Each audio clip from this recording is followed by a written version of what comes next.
السلام عليكم ورحمة الله تعالى وبركاته. اضغطوا إعجاب للفيديو واشتركوا في القناة ليصلكم كل ما هو جديد. الفنان كما تشاهدون في الصورة، أو أقول المحارب أو الشرس أو السريع، كل الأوصاف الرائعة والقوية في كرة القدم تنطبق على أشرف عبادة.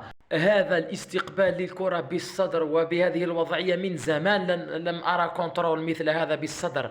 بسم الله ما شاء الله. هذا اللاعب يستاهل بلاصتو مع بيتكوفيتش في قائمة اللي راح تروح للكأس إفريقيا بالمغرب 2025 2026. المهم عبادة بسم الله ما شاء الله، مدافع، شراسة، صلابة، سرعة، مهارة، استخلاص للكرات، يعني فوز بالصراعات الثنائية، التمريرات الطويلة. بسم الله ما شاء الله، لاعب متكامل، مظلوم حقيقة، مظلوم إعلاميا.